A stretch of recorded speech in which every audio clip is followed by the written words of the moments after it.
I want to talk about some of the latest aspects of this case with Corbin Carson, a journalist with News 21. And Corbin, I took a look at your website, votingrights.news21.com, and right on the first page, you say the exhaustive search finds very little voter fraud. How exhaustive was your search, and what exactly did you find? Well, as part of News 21's investigation into voting rights this year, we wanted to add hard data to the highly partisan debate about voter fraud, whether it is affecting elections and if the new voter ID laws could be stopped by the fraud we found. So over the course of our 8-month investigation, we sent out thousands of public records requests to secretaries of state, all the attorney generals, and in some cases we had to go county by county. And as you know, there's over 3,000 counties in the United States.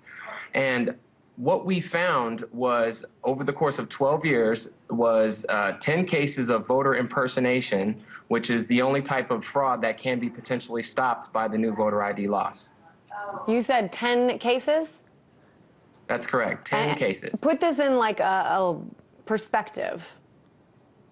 Well, with 146 million votes cast during that time, that would represent 1 in about 15 million votes. Wow. So and this is a huge problem in our country, according to quite a few people. Let's talk, Corbin, about this case we just spoke of in the introduction, registration cards being dumped. How big of a crime is this? Well, one of the other things that we noticed, other than that voter impersonation was small, was we did realize that there was a terminology problem, that a lot of crimes that were happening in elections were being termed voter fraud. So what we did with all the data that we had coming in was we separated the cases into different categories, one of which is registration fraud.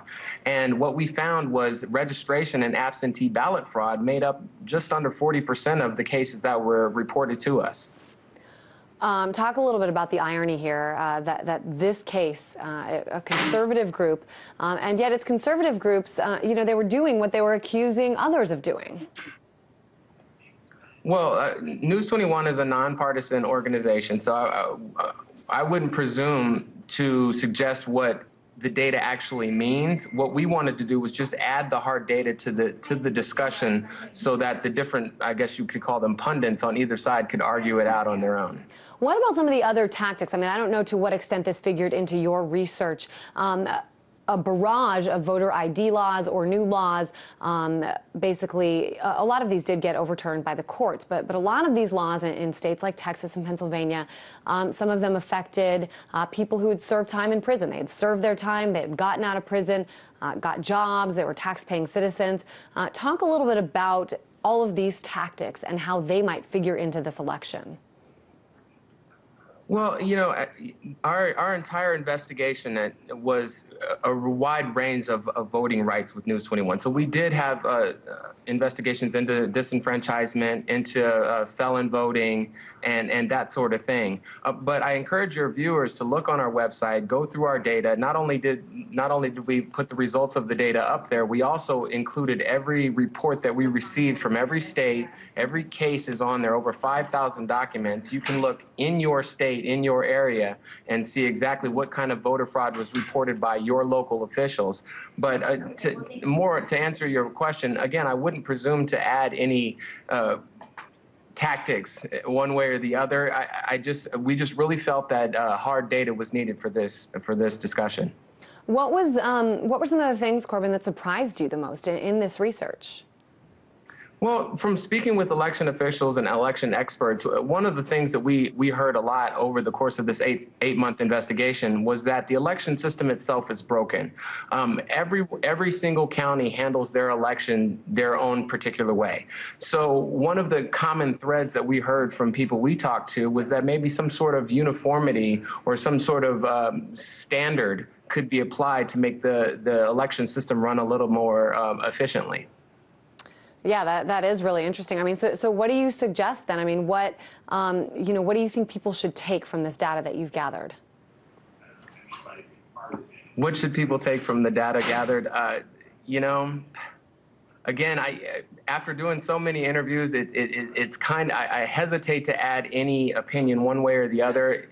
The data is what it is. We found 10 cases of voter impersonation fraud. We did see a little bit more issues with the absentee ballot and registration in the beginning of the election cycle. We're just trying to help out the election process from where we stand. How did you guys come up with this project? I mean, what was sort of the impetus behind it?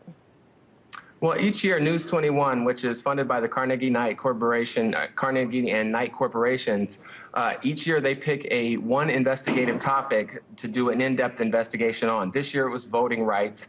And as you know, working in the media, we don't normally get a lot of time to turn a story. And so to have the luxury of 8 months and, a wide team of investigators. We had 24 journalism students. We're a student organization from the best journalism schools from around the country that helped out these different projects. It was really wonderful to be able to work and go so far in depth in this situation. And our project has been widely accepted by the media. It's been in the New York Times and Huffington Post, et cetera. Well, no matter what, I know you guys are nonpartisan, but no matter what, this has been a hugely significant issue during this election season and a very important project that you guys worked on. Corbin Carson, journalist at News 21 in Arizona. Thanks so much. Thank you, ma'am.